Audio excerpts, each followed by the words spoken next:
Room on the Broom. The witch had a cat and a very tall hat and long ginger hair which she wore in a plait.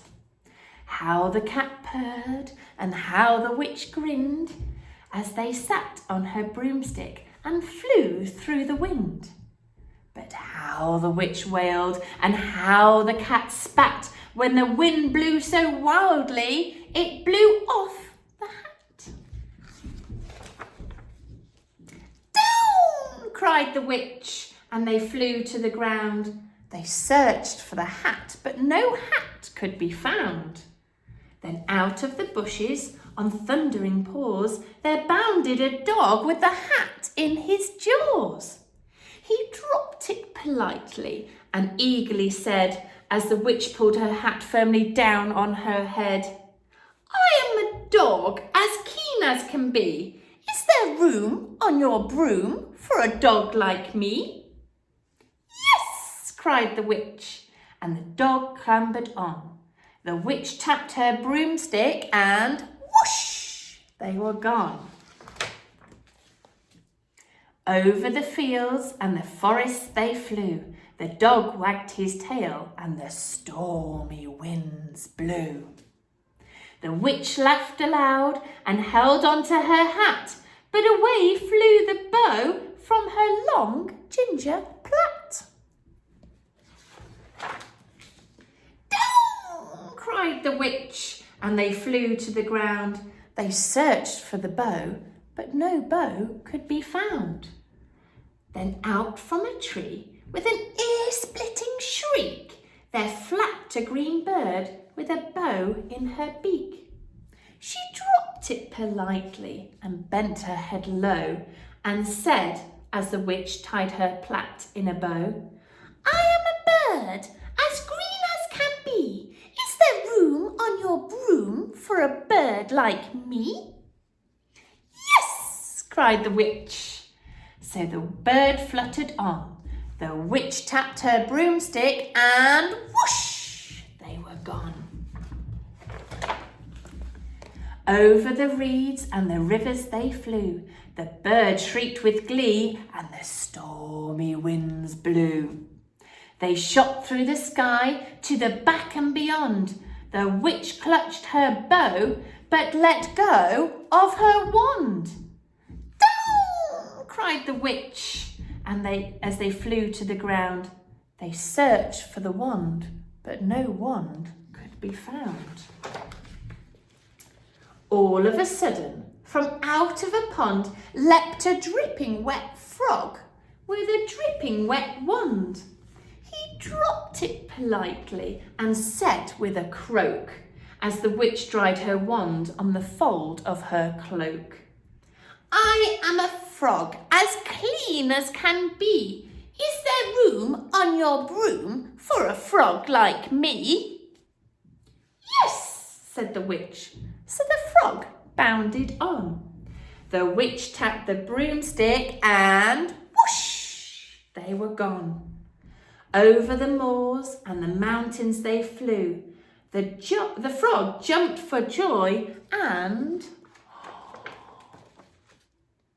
the broom snapped in two. Down fell the cat and the dog and the frog. Down they went tumbling into a bog.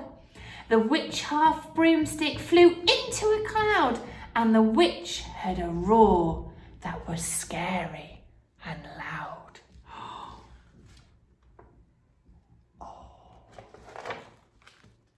"I am a dragon as mean as can be, and I'm planning to have witch and chips for my tea." "No!" cried the witch, flying higher and higher. The dragon flew after her, breathing out fire. "Help!" cried the witch, flying down to the ground. She looked all around, but no help could be found. The dragon grew nearer and, licking his lips, said, "Maybe this once I'll have witch without chips. But just as he planned to begin on his feast, out from the ditch rose a horrible beast. It was tall, dark and sticky, and feathered and furred. It had 4 frightful heads and wings like a bird. Its terrible voice when it started to speak was a yowl and a growl and a croak and a shriek. It dripped and it squelched as it strode out the ditch and said to the dragon, "Buzz off, that's my witch." The dragon drew back and he started to shake. "Oh, I'm sorry," he spluttered. "I've made a mistake. It's nice to have met you, but now I must fly," as he spread out his wings and was off through the sky. Then down flew the bird and down jumped the frog. Down climbed the cat and phew, said the dog. And thank you, oh thank you, a grateful witch cried. Without you I'd be in that dragon's insides. Then she filled up her cauldron and said with a grin, Find something, everyone, throw something in. So the frog found a lily, the cat found a cone, the bird found a twig, and the dog found a bone. They threw them all in, and the witch stirred them well, and while she was stirring, she muttered a spell. Iggy, ziggy, zaggy, zoom! Then out rose whoop, a truly magnificent broom, with seats for the witch, the cat and the dog, a nest for the bird, a shower for the frog. Yes, cried the witch, and they all clambered on. The witch tapped her broomstick and whoosh, they were gone.